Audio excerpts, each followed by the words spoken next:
On this episode of the Trauma Uncensored podcast, we talk about the do's and don'ts of things to say when people are going through some grief. And boy, you should take out a notepad for this one. Unless you're driving, don't do that shit. Pay attention to the road. But once you're done driving, go back and re-listen to this episode and then take some notes. That's right. So emotions are felt in this one. Oh, yeah, you can feel it. Woo. Oh, you can feel it. You can feel it. Right inside. All right. I'll talk to you guys later. Hopefully you enjoy the show. Thanks so much. Trauma Uncensored. Trauma Uncensored. Trauma Uncensored. Welcome back, everyone, to another episode of Trauma Uncensored. Thank you for being here. If you are just now joining us for the first time, this is like your first ever episode. This would be a good one to kind of have a second restart. Again, we always recommend people to go back to the first episode. It tells all about what this podcast is about. I'll give you a 30-second quick recap. Here we go. Here, she's counting. Brooke is counting out loud. Seconds. Okay, I won't. Brooke's son was killed by a guy who was on his phone on the highway. That's right. They rear-ended her and her family's car and led to a giant mess of both physical, emotional, and mental trauma that has lasted 9 years, which we're coming up on the anniversary of. By the way, that's pretty much it. We talk about how to carry that trauma with you. I like to use the word carnage, actually. A lot of carnage. Carnage. Yeah. A lot of carnage. The case ended up getting a ton of national attention because it was you were on trial for how long? 8 years? I mean, up until like 2 years ago, right? Shit, 7. last November even. Yeah. So it's been pretty long and pretty jarring. Some of these conversations have been really heavy. So, trigger warning on that if some of this stuff is a little triggering for you. But the feedback that we have gotten is phenomenal as far as what this podcast has been doing and helping people with to just kind of help them face their own trauma. A lot of people, unfortunately, have dealt with grief and loss. And we try to be a community, a place where people can come, listen to, and understand that, A, they're not alone. We are on the works of building an online community where people can interact. So stay tuned for that. It's a little teaser. And if you're listening to this before September 15th and after August 15th of 2025, we are running a contest right now. Go check out our Instagram, all about it. All you got to do is follow us, share the post that is most recently pinned up there about the contest, and you can win $250. $250. That's what would you spend the $250 on? A massage, a nice massage, like a couple's massage. My wife and I'd find Rio a sitter, and then I would go and go to one of those like super nice spas, like where they play like really sweet, calm music, and then just sit there and let someone touch me for a little bit. Is it sad that I thought about spa too, but Jordan never once entered my mind? No, I don't think so. Okay, good. Because he didn't. When you were like, I'd take Bree, I'm going, yeah, I'll take Jordan too. No. But, and then if you want to double your entry, leave us a review on Apple Podcasts, specifically, Spotify users. So I do have a pretty cool topic for today, but before we do that, I do want to read one of these reviews that's come in since we started the contest last Friday. This is from Rachel S. She says, genuine conversation, 5 stars. I would want to listen to this podcast even if I had experienced trauma myself. I wonder if she meant hadn't. Hadn't, yeah. I unexpectedly lost my mother. She definitely meant hadn't. I unexpectedly lost my mother in December. Oh, sorry to hear that, Rachel. Yeah, so sorry, Rachel. Email us if you need to chat. Hearing Brooke talk about not just what she was gone through, but the perspective of the different people of her family has helped me a lot. That is the thing. We've had members of your family come and share their side of the story of the day and the time since. Sometimes there's ugly truth around hard situations, and in this podcast, they're not afraid to talk about it all. You'll want to listen to episodes multiple times. They're so good. Keep up the great work. Wow, that is awesome. Thanks, Rachel. That's cool. That's our goal, isn't it? Someone told me, shout out to Amy, told me the other day, she said, please don't leave the mental health arena. And I was like, listen, I've got my application in for grad school, just waiting for the response. So Here I go. It's, Wow. I mean, and again, side note, I don't plan to bring all of the clinical stuff into the podcast because that's not what this is about. This is about human stories. This is about connection. This is about, the vulnerability and everything, not, me sitting here going, well, this is a clinical term and this is a clinical term. Because I'll Right. use that, outside of things for what I'm doing with it as well. But at least now, hopefully soon enough, won't have to say disclaimer. We are not doctors. We are not therapists. Yeah. We're just here talking. And I'll be able to say, well, hey, guess what? I am. Like a lot of people, we've been broken though. And that's the perspective we're coming is how to repair. Absolutely. We've been broken and we've also been repaired. So, I hope you enjoy. And by the way, if you've already listened to all this, like if you're like an avid listener, if listened to every episode, sorry for the recaps, but it does help people who are new. So your support means a lot too. So thank you for listening. Hopefully you continue to do so. We are doing our damnedest to make sure that this is as enjoyable, but also as real of a listen as possible.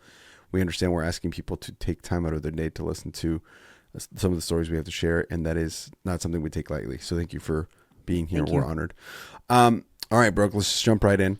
I have no idea what the topic is again today. I kind of like that we're doing it this way. I do too. Actually, even though I think this morning it created more anxiety for me than it did last week. So okay, I don't know, but it's fine. It's all fine because you know what? Life is unexpected. So let's do it. That's right. So I'm going to tell you where this topic came from. This idea of this topic came from, and actually, I had something else planned, but was it Friday? Anyway, this weekend, I was talking to someone who is a doctor and they worked at the hospital my child was at. And somehow we started talking about the cliche things that people say when you're going through grief. And so I'm going to go through a bunch of them. Uh-huh. And I want you to tell me the raw, like gut punch reaction. And then what, like that you might have said back then, or maybe you still say now. And then how do you deal with when someone says that? Because I can answer as an overall blanket. I just punch them in the face. Sure. So there's the answer to that. So the way we're going to do this is I'm going to say the thing. You're going to say punch them in the face in my mind. And then we'll stop and actually talk about it, because these are things that people at least said to me, and I can imagine that, and I know over just some conversations and stuff people have said to you as well. Mm-hmm. And I think that people who are, especially if they're going through grief more recently, I hear the baby. Do you really? Oh, that means my gain is way too high. It's totally fine. No, you're fine. You sure? Yes, I'm positive. It brings some happy joy to my heart to hear her. So she's awesome, man. Yes, she is. Okay. I'm sorry I interrupted you. No, it's okay. I just needed everybody to hear that that's beautiful little Rio back there. It is beautiful little Rio. Okay, so yeah, I think that people who are currently maybe going through grief, they get told this, and I know it when you're going really like in the shitter, like it can be so hard because your emotions are so raw, and it's so easy to just get angry at people who, for the most part, people are just trying to do their best, but they don't know. And that's the thing. I'm glad you said that, because I do think it's a matter of people just not knowing. They're doing what they think is best, and we may not be in a good place to be able to receive that kindness, which is okay too. I think there is definitely a space to not be happy with what people may say out of, it could be even just their own discomfort. I don't know. Our awkwardness in the situation. And also give yourself grace for feeling that way, and also understand that most people, and this took me a long time, definitely to get to, but most people they just don't know, unless you've been through it, you just don't know. And it's funny because so this is a Venn diagram is in my experience, right? So what I mean is there's a circle of people who have not been through what you've been through specifically, or like generally even. And then there's a group of people who have. And then there's a bit of an overlap of a third circle where it's like there's people who've gone through other kinds of loss or grief that they kind of get what you've gone through, but kind of not. But at some point they've learned. So I'll give you an example. When I met you, we'd already gone through the grief period of my daughter being in the hospital. Right. Now, I've never lost a child. Right. God forbid that happens, because that's not an experience I would like for myself or for anybody. But there are people who have experienced that, like yourself. Now, there are some things that I can't understand at all, but there were other things I could understand, which is kind of what brought this topic. Because when you and I met and you were telling me all that stuff, I didn't say some of the shit that people normally say cliche. You know what I'm saying? Because I knew enough to go, yeah, this isn't going to help you at all. Like at all. So I think one of the things that we'll do is we'll break down like how to answer, how to reply, like kind of to these general conversation things that come up in these situations. And we'll also maybe explain like what they mean. Like, we're not psychologists, so we'll try to attempt to explain how people mean them or what they mean behind them. Does that make sense? What we believe, the story that we tell ourselves and what they believe. Yeah, exactly. So, I mean, let's just jump in and we'll see. We'll take it from there. Hopefully this is helpful to people, because there's two different types of people listen to the show. People who've definitely experienced some grief and some serious trauma, and they'll relate to the getting asked this question and being like, right? And then there's other people who have not experienced super high levels of grief or loss yet, and hopefully they won't have to experience it too much. But we lose people all the time, parents and stuff. So when they go through it, they'll, or when they have a friend who goes through it, they know not to ask or not to say, or like how to ask these actual questions. So here we go. So I do feel like we should have like a punch in the face-o-meter or something, or like a scale where we could say this one is a 10 plus. Yeah. This one's a 2. Well, so the way I broke it down is like the general demeanor, and then like the specific phrases or similar phrases to what you might hear. So let's just jump in and use what I mean. Got it. So for example, these are like the silver lining people. Okay. So this is when they say things like, I mean, everything happens for a reason, or at least he's in a better place. Time heals everything. At least he didn't suffer. At least you're okay. Or, in your case, Mallory, like it was just him and not Mallory. She was in the back seat too. It could have been worse. I just choose to be happy. Things like that. Okay. Now, out of all of those, so my anxiety was like at this level before, and now it's gone to like, whoa. Good. So let's break this down. So first of all, why is that not a great thing? Like and again, we're not psychologists, so we could probably ask this to a psychologist specifically, but in your head, after what you experienced, when people said that shit to me too, like, that's why I get it. I didn't lose a child, but when people would say shit like that to me, I was like, dude, I can't tell you how not helpful that is. So walk me through for you personally, what is the issue with those statements or statements like that? So this is actually a little bit more complex than I think you were thinking it was going to be for me. Cool. That's why we're here. Yeah. Uncensored, bitches. Early to think. And listen, I got my morning protein drink and it has no caffeine in it.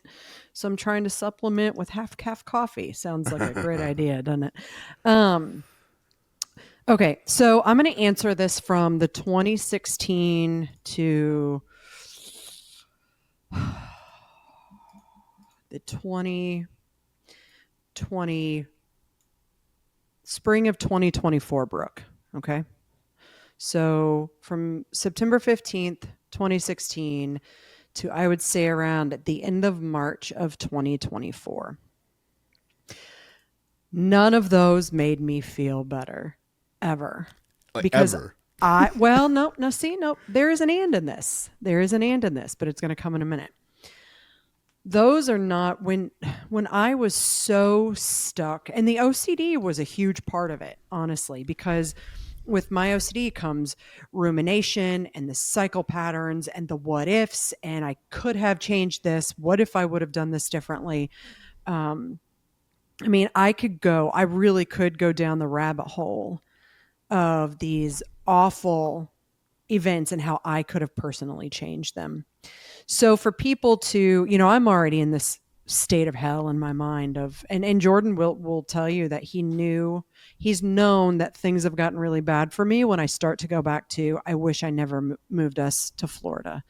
And why did I move us to Florida? And, if I hadn't moved us to Florida, then things, may not have happened. Or if I hadn't, had my breakdown that summer. I mean, I could go down that rabbit hole of what ifs, right? So I'm already generating this shit in my head. And then to hear, to hear people tell me, it'll get better, I promise. Or, right after he passed away, he's with God now and he's in God's hands and he's in a better place. And none of those helped. None of those helped because I didn't have the tools and the perspective and the viewpoint I feel like I have today to be able to hold all of that and stay regulated through that.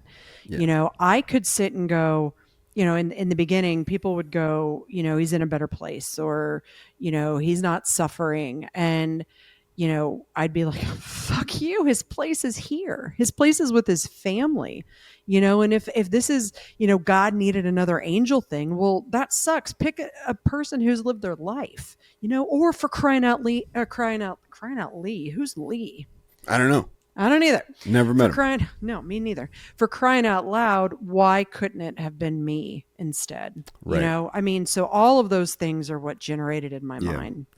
Yeah. So there was honestly barely anything anyone could say for a long time, especially when I was going through my episodes.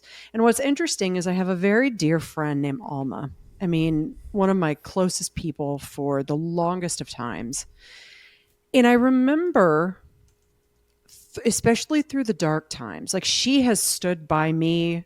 She's been one of the very few, that I can count on my hand that has never given up and has consistently, even when I've gone quiet, checked in with me. And, there were many times where I would just rant this long, I don't understand. I'm in pain. I'm in physical pain. I'm in emotional pain. And I would go on and on and on and on. And she would respond to me, I understand, period. And I remember for a long time looking at those and going, that's it? You understand and you have nothing else to say. And what I know now is that through all of that, I was reassurance seeking from her and anybody else that I would talk to because I wanted them to tell me it was going to be okay. I needed someone else to tell me and prove to me that it was going to be okay. Mm-hmm. And now I know that it's on me for it to be okay. Ooh. And I've done, it is. It is on me. It's not on anyone else to, give me reassurance, to give me, blow me a lot of fluff, because who really knows? Does anybody really truly know if that person's actually going to be okay? We don't, or that it will turn around. Well, some people it may turn around for. Sometimes it doesn't. Sometimes it doesn't. And yeah. No, go ahead. Well, it's just the thing is the okay, how do I say this? The reality of this is, and the reason it's so hard is because when people say like at least the silver linings, not all the ones I'm about to share with you or ask you, because there's different ones, but at least when it comes to like the silver lining ones, that they're right. Mm-hmm. For the most part, like it could have been worse. My people are like, oh, it could have been worse. We got that all the time with Rio, because it could have been her heart instead of like her trachea, or it could have been cancer. You know what I'm saying? Like it could have been worse. And the answer is yeah. Mm-hmm. It could have. And as you said, the tools, right? Right. I was in a different place where the way that my brain and emotions were, I was okay at dealing with the way that people were telling me that. But the reason that it wasn't helpful is because it's like that, even though I know that you're right and it could have been worse, even though I know you're right and it, at least this or at least that, and the positive attitude is awesome. A positive attitude is probably one of the best tools that you can have when it comes to dealing with any sort of hardship or grief. However, there's a time. Yeah. Yes. And everything has a time and a place. Absolutely. And sometimes when you say shit like that to someone going through grief, it's probably not the time or the place. Mm-hmm. Especially in the very beginning. Especially in the very beginning. I mean, I sit here and I talk about how I don't compare grief, right? I don't see when someone comes to me and says, I had a miscarriage. I feel deeply for them because that is still a loss. Yeah. There's grief involved. When people go, my grief isn't like yours because, and I'm like, no, everybody, right? Mm-hmm. And I truly believe that. I don't, although I will tell you a story. I hadn't told you about this before. When I was out west in June, I was sitting in a cacao ceremony, and we were going around and we were talking about did I tell you about this? I don't think so. No? You might have, but I don't think so. We were going around the circle and we were saying what the cacao ceremony, why we were here, what we were, wanting to do with it, or people who wanted to answer. And this gal across from me had just lost her dog and was like in shambles. And I had to sit with that because I'm, sitting there going, a dog. And I wasn't practicing what I preach in terms of, everybody, but the thing of it was in that moment, I recognized what I was doing and I allowed empathy to come in, like to snap out of the comparison type mode. And because of the tools and the experiences, I allowed the empathy to come in and understand and share the space with her. And I told the instructor afterwards, that's, what I had done. And, which, by the way, the comparison is another set of like things people say that I have on here. Oh yeah, you've got them all. But I mean, to circle back to Alma, what I didn't know before was that she was saying exactly what I needed to hear, without making false promises or without, reassuring something that she doesn't know. And I know enough about Alma's history to know there's a lot of trauma. There's a lot of trauma there. And for her just to simply say, I understand, again, at that time was hard for me because I needed to hear more. But now the simple words of I understand are awesome for me to just be like, there's someone else. She's not going, oh, you'll be better in a month. You'll be better in a year. Just be patient. She was just like, I understand. And I try very hard now to kind of take a step back from saying I've been there. I'm not perfect at it yet, but I try really hard to not be like, I get it. I've been there, I understand, I think is a lot softer than the, hey, I get it. And I try to shift to that must be really hard for you right now. That's probably the best thing you can say. Because I understand is still like at certain points when people said I understand, when I knew they didn't, like you couldn't really, or at least that's how I felt at the time. That also was infuriating to me. But like my parents, I went through heart surgery. So when my parents said they understood, I was like, oh yeah. Right. Yeah, well, but that's the thing. People aren't taught how to respond. I know. And years of muscle memory saying the same thing over and over again, you know, that it's hard to break. I mean, even for me, it's hard for me. I'm not perfect at it, but I'm trying really hard to catch myself and say, that must be really hard for you. Or, I'm so sorry that you're going through that. Is there anything I can do to help? Or things instead of, me being like, yeah, okay. Well, it's partly because, and this is going to be maybe controversial to say, but it's because we're privileged, because we lived in a country and we live in a world where, and I mean, I'm not trying to say politically, by the way, because anytime you say we live in a country, people immediately go, but Trump. That's not what I'm saying. Yep. I'm saying is we get to live in a life where that we're not worried about necessarily basic things as much as people in the world. And so then when we experience something like where I'm coming with this is, for example, up to this point, and maybe you're 25 years old, maybe you just graduated college, and you've had what we would call, and I'm quoting, using air quotes and unquotes, a normal life, whatever the fuck that even means, but a normal life, right? Where like, the worst thing that's happened to you in your life is like, I don't know, someone broke up with you, which is hard. Grief is hard in that way, especially right? At that age. Right. But my point is, like, at that point, you've been taught to say these cliche things. Like, there's more fish in the sea. Like, the things that people say to you during breakups and stuff. And again, I'm not trying to minimize your heartbreak as, like, not grief. It is. It's just that's what we've been taught to, like, say to people. So when someone goes through something, like, extremely horrific, like you said, we're not educated on how to, like, respond to something like that. And so then, therefore, there's this, that's how you default to is this is just another way of saying there's more fish in the sea, right? It could have been worse. It's like, it's the same kind of positive word. Again, are you right that that is more fish in the sea and that it could have been worse? Yes. But right now, it fucking sucks to hear that, because that's not what I need to hear. In fact, sometimes I don't even need to hear anything. And sometimes I do. And it's hard for you, I understand, as my friend, to try to comfort me and to try to be empathetic to me.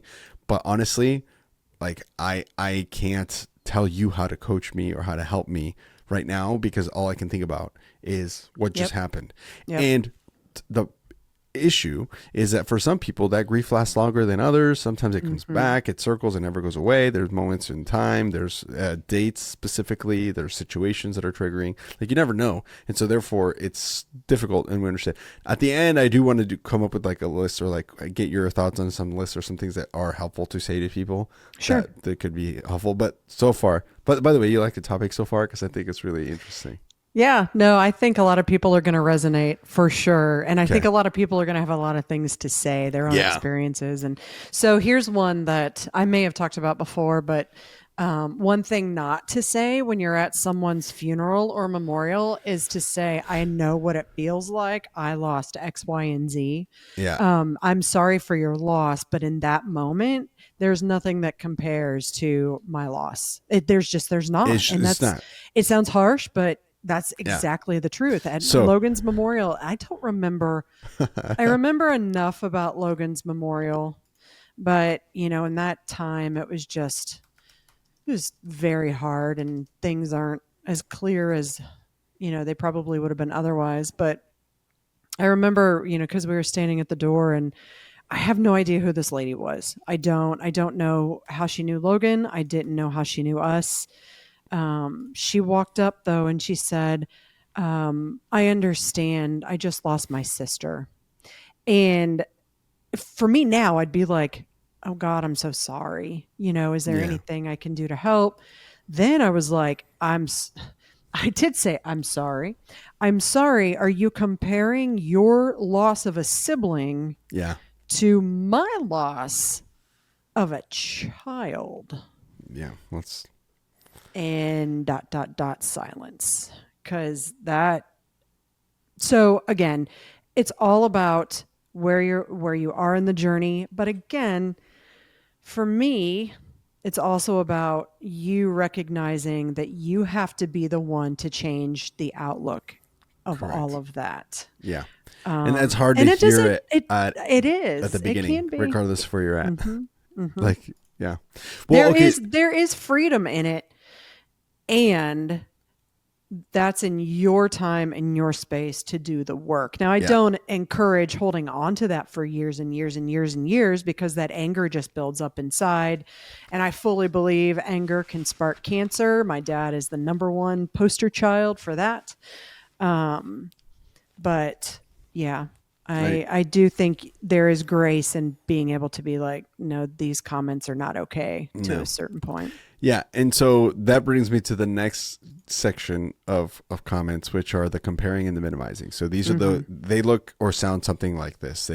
I know exactly how you feel. We all lose someone eventually. People go through worse. Others have had it harder. At least you had 9 good years. Oh God. Like that's different than the positive. And when people say shit like that, it's like, though, I am really trying to dig into my head to think. And of course, I've been doing this for 9 years now, traveling this road. I'm honestly trying to think if I can remember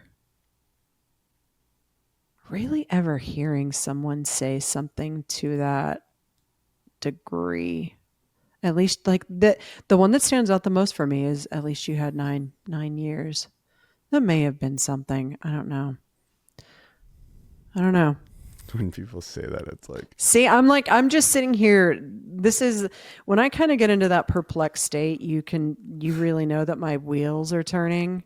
yeah. And I'm just I'm trying to figure out the right thing to say without being a total dick. Yeah, because it's, well, so first of all, if you're saying this to someone and you're like your friend who's going through grief and you say that and then they react, that's when you have to extra be empathetic, because they're not in the right space, right? But I'll share what, like, the things that people said that were like this. Like for you, it was, someone might have said, at least you've had 90 years. For us, it was, well, at least there's medicine that can fix that now.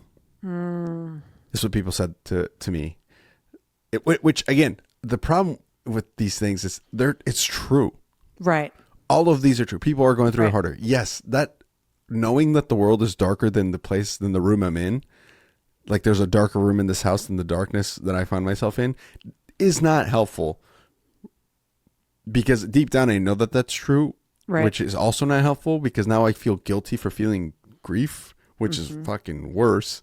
Like somehow that makes it so much worse. I know. And so like for me, it was when people would say that, 60 years ago, they couldn't do this surgery. Your daughter would have been dead. I'm like, I can't tell you how much that's not helpful for you to say that to me. Not right now, anyway. We'll talk about that later, but not right now. Like that is not, that one almost, the way I reacted to that was, yep, I know. And I have to be grateful. Now, to be fair, I had as best of an attitude as I could have out externally for the sake of strength to my wife and to the doctors and to my parents and stuff. But then I started realizing, I'm like, oh, I need to like really get a grip on this, because like I know that I'm thankful that there is medicine that could fix my daughter now, but that is doing nothing for me for you to say that. Right. Well, and I had to like, and here's the thing. So with that lady at Logan's Memorial, I just kind of shook my head and said, thank you. Right. With that, you were kind of like, yeah, okay, thank you for your, whatever you want to call it, concern, words. But yeah, perspective. People are not allowed to have perspective with newly bereaved anything or grief-stricken anything. Don't need perspective right now, dude. But, too. I need to cry. Yeah, I know. And that's the thing. But we didn't say anything to them, on the contrary, because we didn't want to hurt their feelings. And that gives it the okay for this dialogue not to change. What if I would have said to this lady, I'm sorry for your loss, but now's not the time. Yeah. Maybe the next one she went to, she wouldn't have said that to a newly bereaved or grieving person.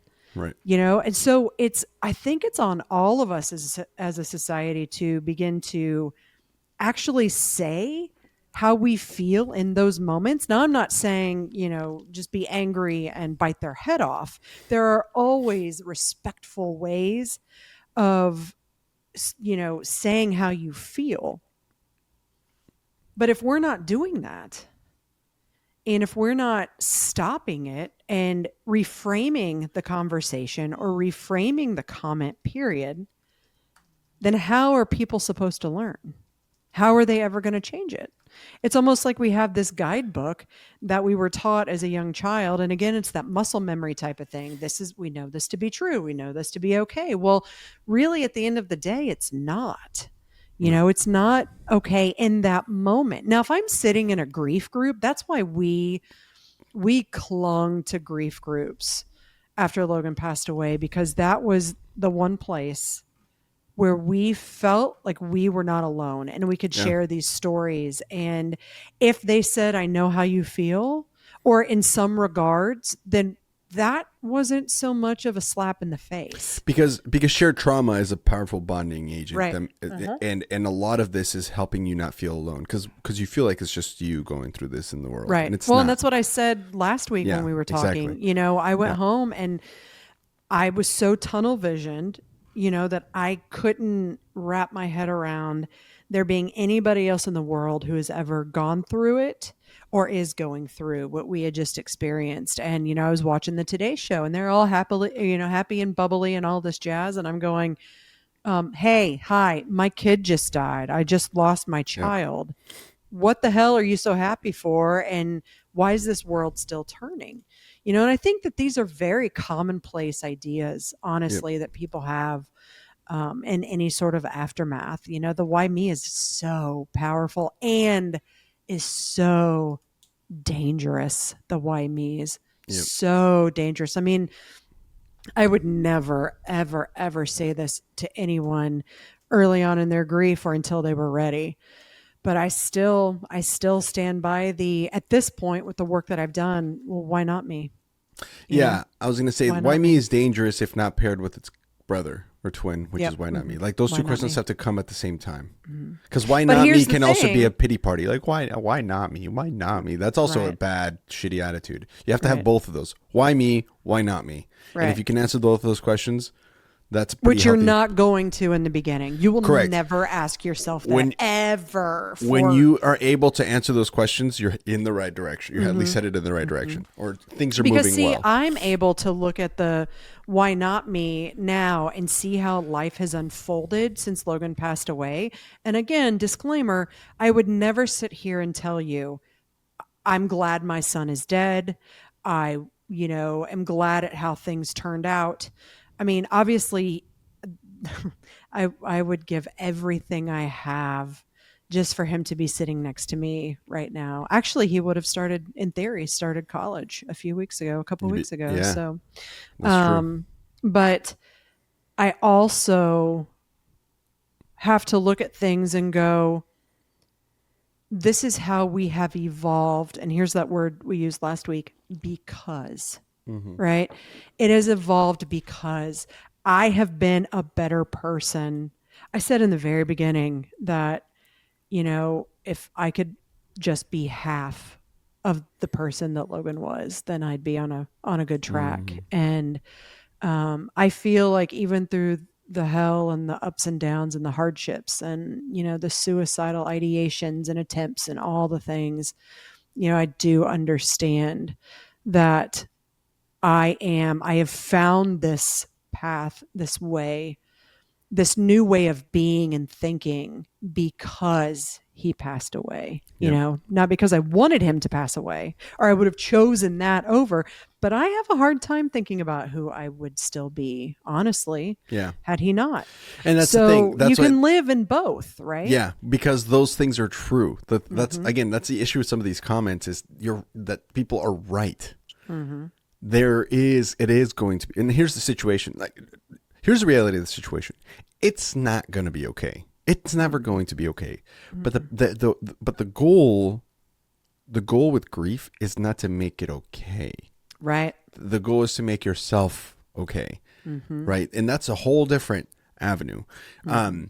Really quick, let's pause because I have more comments people say.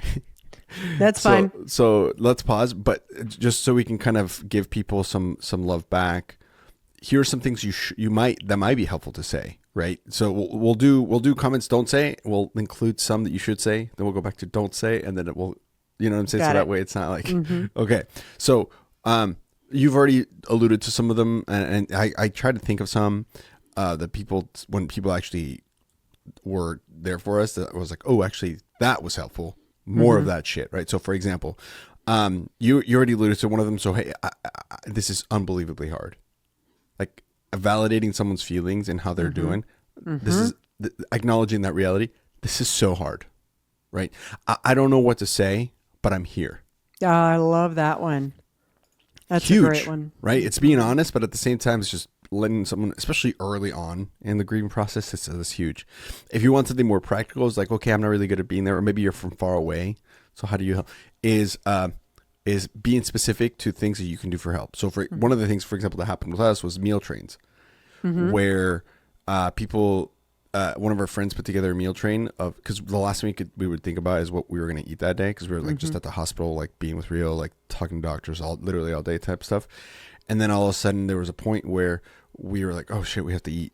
and hospital food started getting like just disgusting after a while. And so we'd come home from the hospital, and there'd be like a DoorDash delivery. That's nice. To our favorite Thai place, right? Or something like that. And so then like little things like that. So be specific. Don't like, can I get you dinner? Don't say that. Just say, hey, I'm bringing dinner for you. What day is better to bring it? Thursday? Friday? Like our neighbors, he's Italian. He made us his mom's homemade recipe of lasagna, which by the way, damn Vince, that was the best lasagna I've ever eaten in my life. Vince, I will send you my address. I'm down. He texted me and he was like, hey, can I come over for really quick for a second? And I was like, yeah, sure. It's because they must have saw we came home. Our cars are in the driveway. And he comes across the street and he goes, hey man, here's this lasagna. And then they just said, would you like us to leave, or do you want to sit and chat? And then we were like, no, we can talk. And we talked about it, and it was the first time outside of like our immediate family that we told the story of what happened. Kudos, Vince. And it was and he just sat there and he just listened, and then he left. Nice. This is an example. Yep. Like that's what I'm talking about. It's like there's other ways that you can support people without saying all the things. So more examples of the do's. Back to the don'ts. Well, okay, Unless but I kind of want to thoughts. piggyback on the last one. So that is a great example. And what was so great about it, the meal train, Vince just bringing the dinner over, is that they didn't ask you how they could help. They just did. Or if you're from afar, or even if you're just not from afar and you're just standing talking to the person, it's also always beneficial. Don't question, proactively state. So don't question, how can I help? Right? How can I help? The question, how can I help? Right. State, what can I do to help? Yeah. No, wait I a minute. I want to help. See, I want to just help. Totally butchered that. I had it all in my mind. No, it's good. No, here we go. I know what you're saying. I know what you're saying. Sorry, listeners. Is there anything I can do to help? That's putting it into a question where most people, like, if they're modest, they're going to be like, no, I mean, thank you, but no. Or you can say, what can I do to help? Or how can I help? Put it in a more proactive state. Yeah. I still feel like I just totally blew this episode right there, but no. No. No. It's done. It's over. Stop being hard on yourself. That's no caffeine, advice. Remember? That's advice for people. No, you're on the right track. Basically what you're saying is avoid making the person make choices when they already can't. Like if someone would have came out to us, if Vince would have came across the street and been like, hey, what do you want to eat? I would have been like, I can't. Even listen, we have a hard enough time day to day figuring that. You should hear what it's like in our household if we want to go out to eat, just trying to narrow down a place. By the way, and if you get my mom involved in it, then it's all of us going, I don't care. By the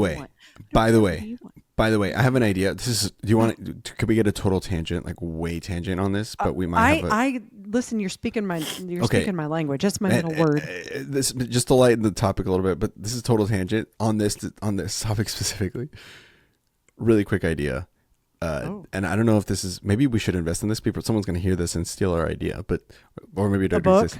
But a Tinder or like a Hinge or like some sort of like kind of like a dating app, but for restaurants, and everybody in your family has it, and then everybody swipes right or left throughout the restaurants, and then you just go to the restaurant that everybody swiped right on. Or you could be like us and just choose one place and then that's where you always go. Else. Yeah. Okay. So so back to these things. So that people say, but I understand what you're saying is be more proactive with. If you already know you want to help and you already know you want to bring me food, don't ask me what food you want. For example, just grab food. Right. Yeah. And don't in say, his case, is there anything I can do to help? Yeah. Say, what can I do to help? Yeah. Or I'm bringing you food. What's your favorite? What's your favorite restaurant? Yeah. Right. That's a specific way.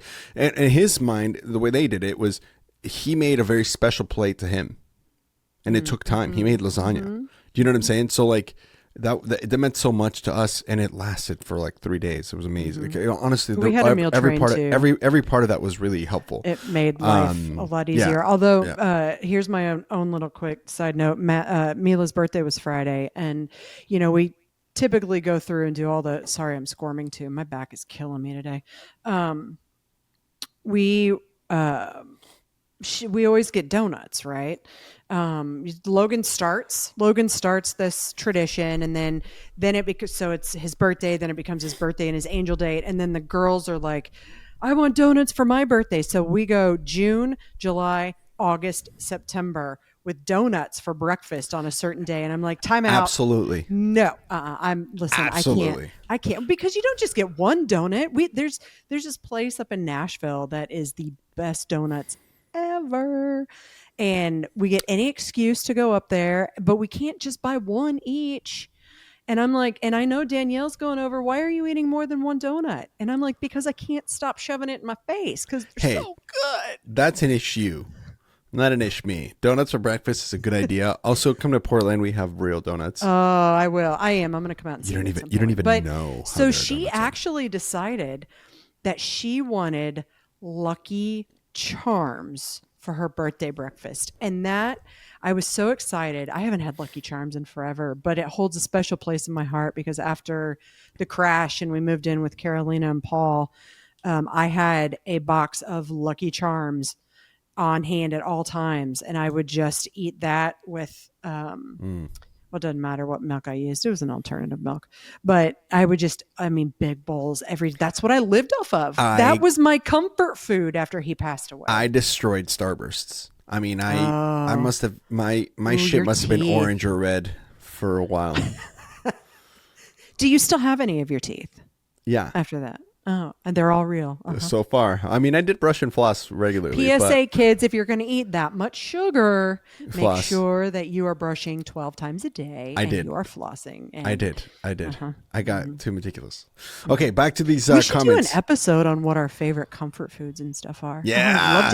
I would love to hear what theirs have been. Submit if you're listening. Submit to Trauma Uncensored. Hello at traumauncensored.com. Awesome. I want to know. I want to know what everybody's.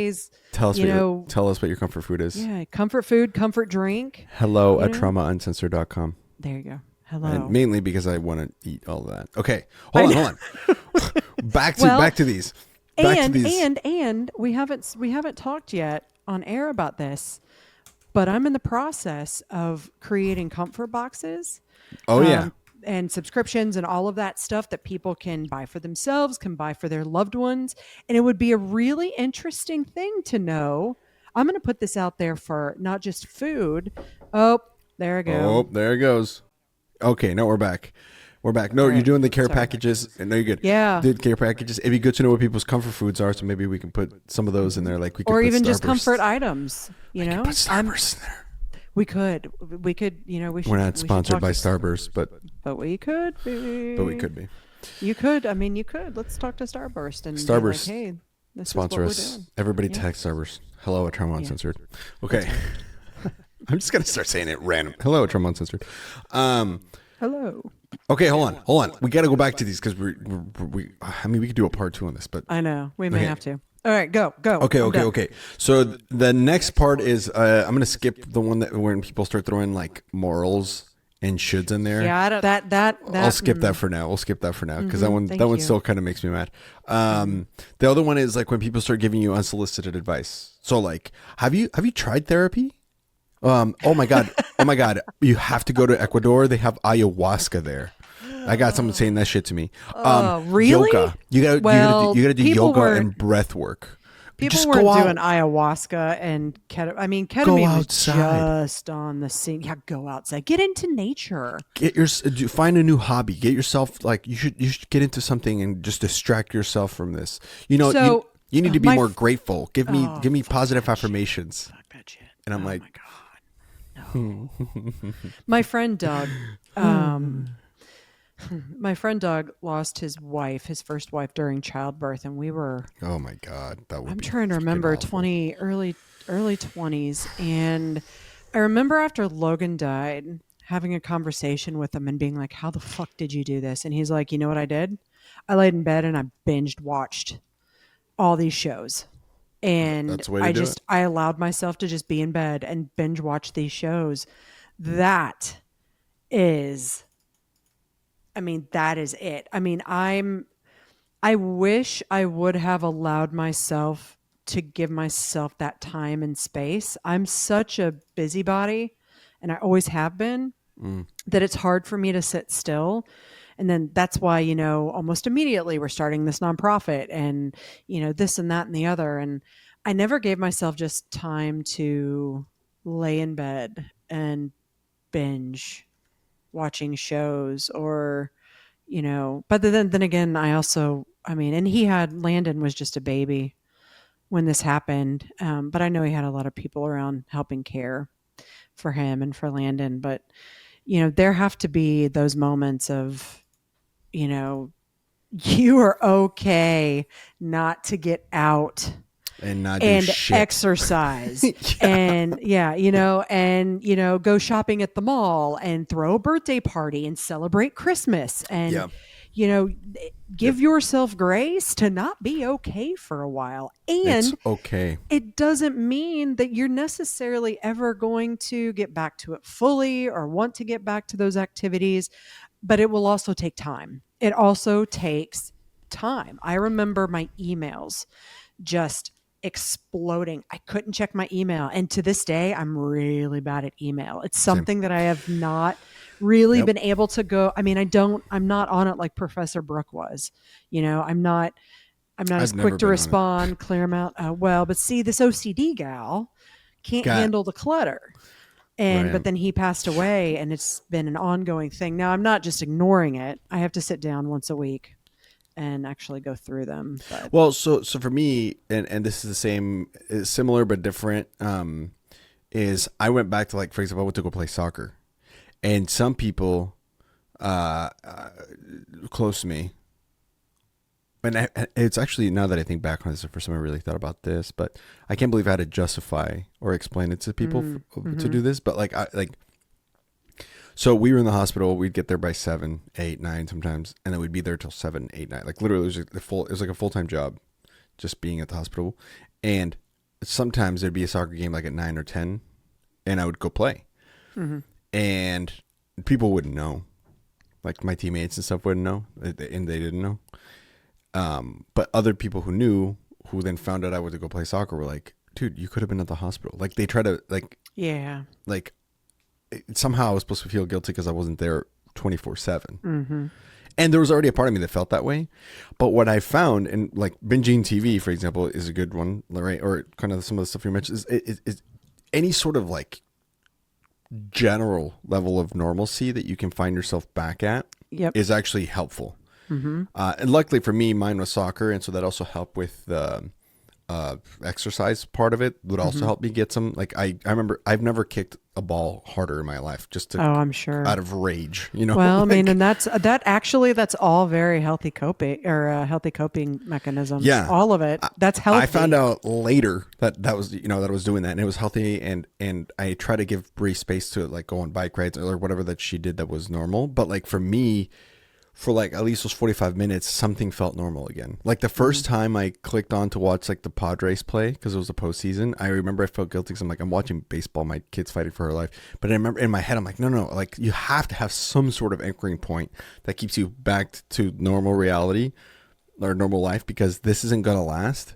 And anything that you could do to remind yourself that the world is still spinning, and it's okay, is helpful. And so like little things like that just really helped me kind of remember that it was eventually going to be okay, and that the world kept spinning, and that normal life is still there.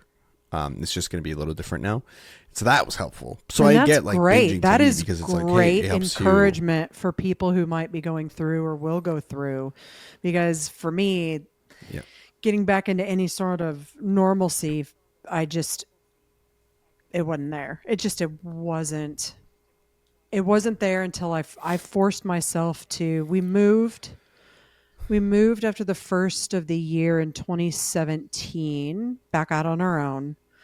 And that was kind of my baby step into normalcy again. And then I went back to school a couple weeks later, and tried to force myself, right? I was forcing myself to do something that just had no meaning. And I started to go back and to working out again. And I signed up for Orange Theory at that time. And I remember I quit within a few weeks because I wasn't ready for it. I couldn't, I would sit in the parking lot and cry, and then go inside and try to perform. And then leave feeling like shit, and it just wasn't time. But then when I got back into exercising, it was the appropriate time later down the line. Yeah. At some point, it just starts becoming.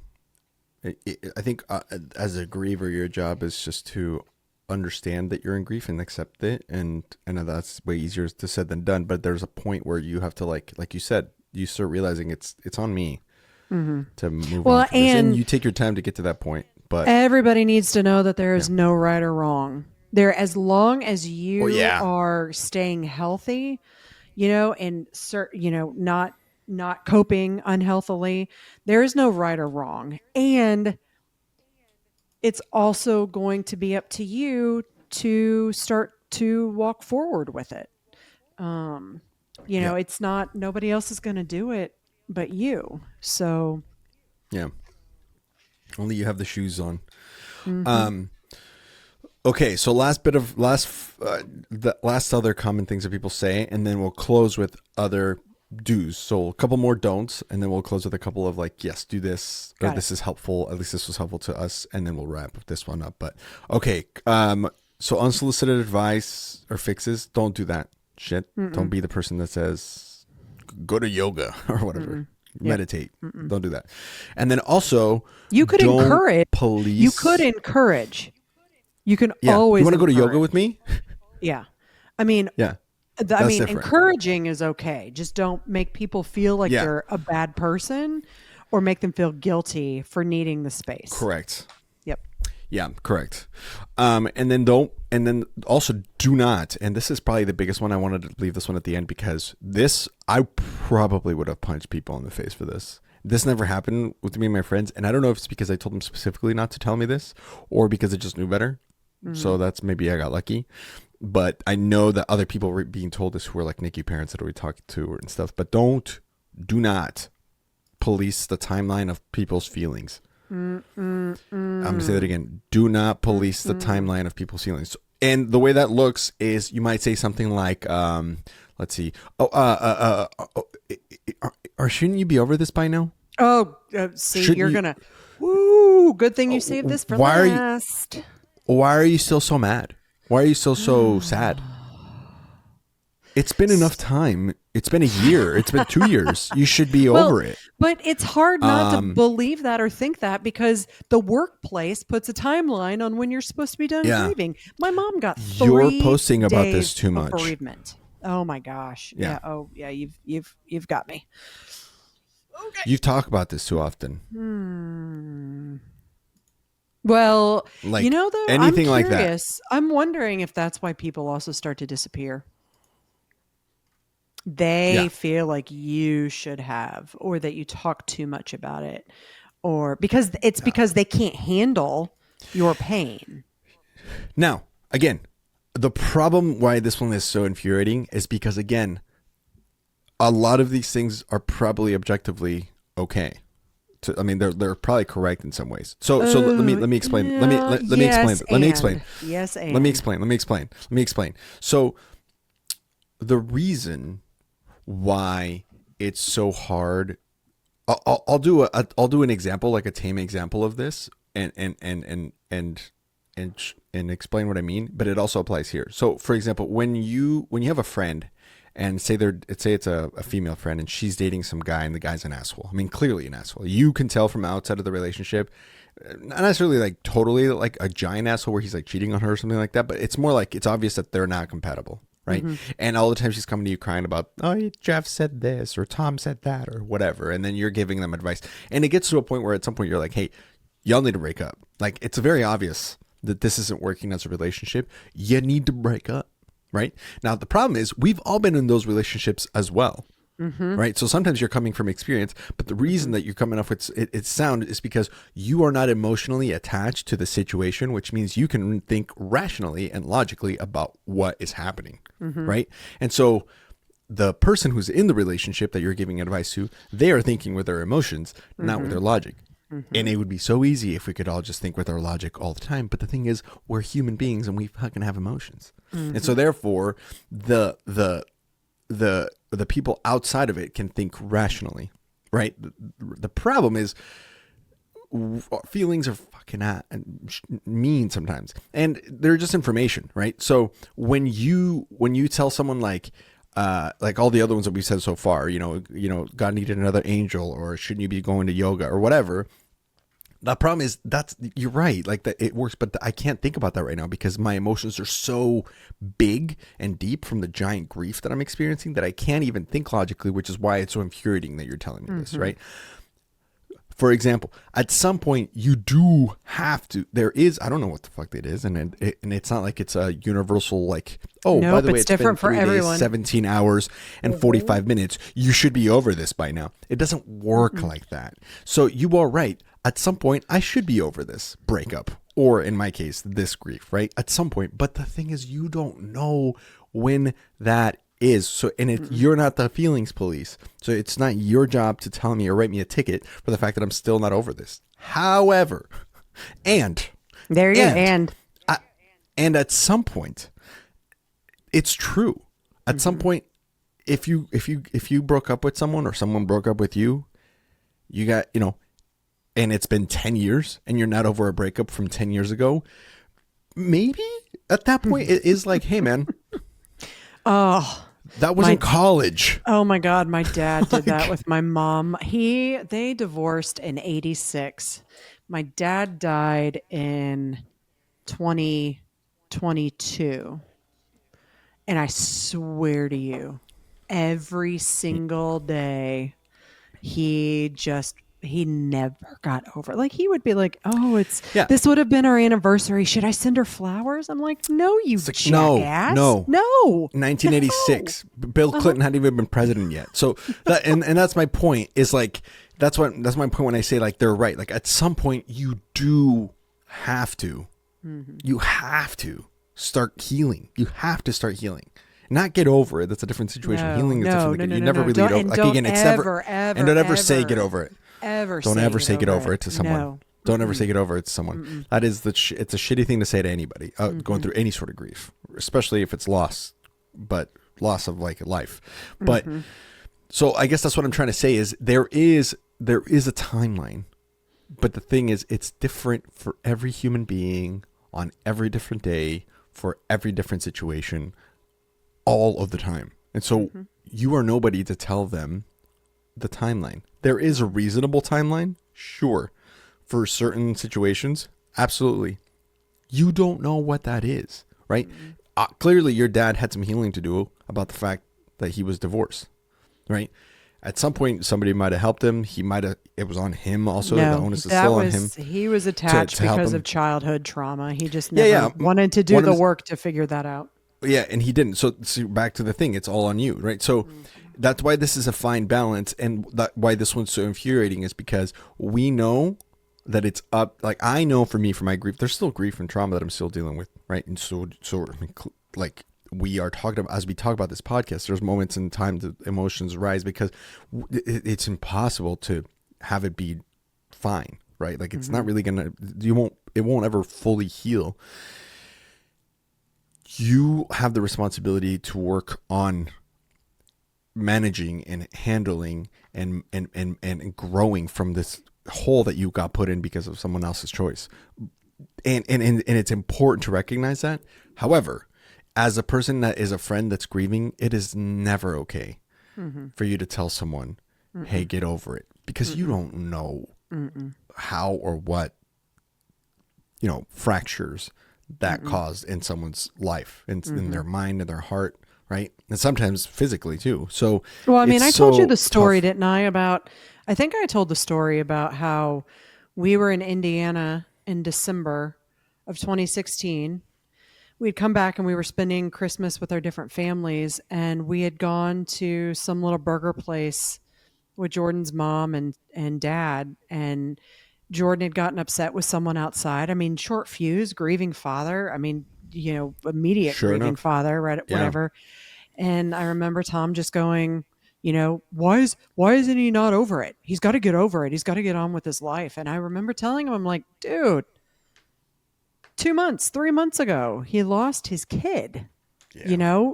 It doesn't just snap, and it's like, oh, those 3 days after, work says you can have off those 3 days. You don't go back to work after those 3 days and it's like just magically better. Life is great. Correct. No, it takes time. It is a curiosity of mine, though, now that we're having this conversation.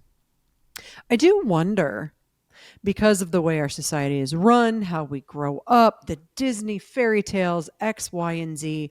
I am curious if there are some people who don't actually think that it's on them to do the work, that they just think it's someday going to magically change. I am curious about that, actually. Because I think that even though Jordan and I have done so much work, I do wonder now, looking back, if there were moments where we were like, well, it's going to change on its own at some point. It'll ease up on its own. I do. So there could be a little bit of that. It doesn't negate the fact that you should never tell anybody to get over it, or ask if, why aren't they over it by now, or tell them they need to move on with their life, or X, Y, and Z. But unless it was a toxic relationship or something, because it's like, you need to get over that guy. Right. He was listen, I've had to bite my tongue numerous times in that area, because I've learned, just as much as I've learned about myself, that when I would seek reassurance, I wasn't really listening to what they said. I was just, trying to feel better in the moment. I had to stop reiterating certain things with some people in their relationships, because I recognized that while they may be listening, they're not really hearing, because they have to be able to hear what they want to hear. That's right. Or because they're hearing what they want to hear, not what anybody else is saying. And so, that just becomes a moment where, that's difficult. It's difficult. Tough. And that's why this one, I put to me, it's like, because at some point it is gotta be okay. But when that is, it's up to me to decide, and it's not for them to decide. But I hate to break it to you, if you're grieving right now, it's scary, but that is your responsibility. And maybe it's not the time right now for you to decide that. So don't worry about it. That's okay. I'm not trying to police your timeline. I just gotta let you know, it's responsible for me to let you know, hey, you will know when it's time.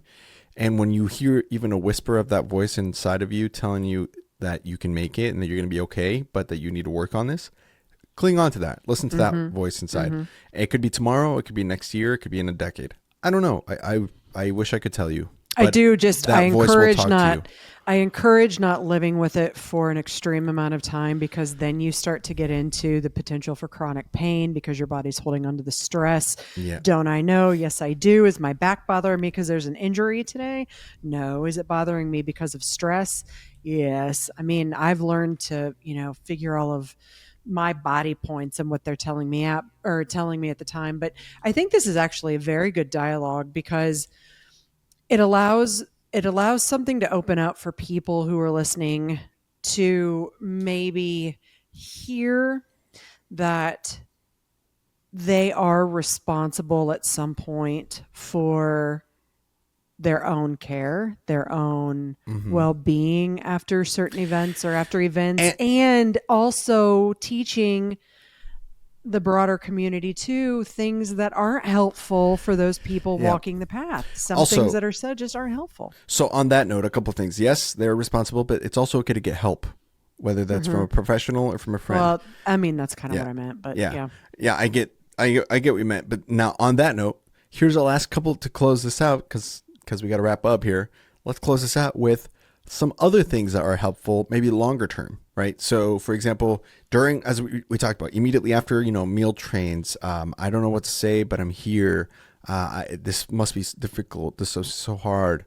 I'm going to grab food. What would you like? Or I'm grabbing Thai. Do you want some? Anything like that. That's great. Now let's talk about longer grieving periods and some things that might be really helpful. For example, I have a friend, Amy, who understands certain dates are really tough for me, or just tough. Like July 13th, for example, is a day that's really hard for me. It's the day we moved from Colombia to the United States, and that's the last day I saw someone really special to me. And she died when we were here. Couldn't say goodbye. It was really traumatic. So on that day, she'll text me and goes, "Hey, just thinking about that person today. I don't know if she's got a reminder on her phone or whatever, but say, hey, I'm thinking about you. I'm remembering if you want a distraction. I know this day is a little tough for you. Can I help you with something? Or do you That's need anything? nice that she does. And it's also nice that you put this at the very end when we're an hour and 10 minutes into it, because I could talk about this for hours. Hours. Oh. Sorry to put it at the end. But my point is those little things help, right? They do. Don't ignore. Please, please, please, please, please do not ignore someone's anniversary. And I'm talking about, maybe their passing anniversary, or even if they're gone, their birth dates or their birthdays, because you're afraid to reach out and upset the person. I can't tell you how many relationships I've lost because people are too scared. And I can't tell, mostly family. And, and friends, of course, but the family ones are hard for me. There's one person in particular that is just a freaking aloof and doesn't know how to grieve, and we don't have a relationship anymore. And I hate that. But it's because he just can't get his head out of his ass. He can't. And so for me, it's setting that boundary is the healthy way to be. And I just kind of put it to the side. But, please, please, please never feel like you're reaching out to someone and talking to them about their loved one or about their situation is going to make them feel worse, because guess what? They already feel like shit. Correct. Already. Yep. And what's going to make us feel even more like shit is if nobody remembers that this person alone existed. Yeah. Existed or this event happened, or yeah. And then like you're just sweeping it under the rug, and then you're like, okay. And holding space around that time, right? Uh-huh. Like, for example, June 2nd was Logan's birthday. September 15th is the day he died. Mm-hmm. I know when I talk to you around like September 11th, I'll have to just increase my empathy with you, right? Oh, dear. It's already started. Not because... it doesn't just start like September 11th. Right, but specifically around the time, because I know. So, like, if I get a text from you that's, like, agitated or stressed out or whatever, in my head I got to go, hey, wait. That is me helping, right? Is me understanding. I understand why this is hard. Why mid-September is a tough time of the year in the Scherer family, right? Because I know, right? Just like in middle of July, it's hard for my family. Right. There's like moments like that where you're like, tough. These are tough days. Right. And so, yeah. So that is a great way to support people long term in their grieving journey. Take note of those things. It'll make them feel loved. It'll make them feel thought about. It'll make them feel not alone. And to be honest with you, grief has a weakness for community. And so therefore, the best we can do against it is to come together that way. And sometimes if it's over long distances or if it's in person, the best thing you can do when someone's grieving is help them understand that they're not alone.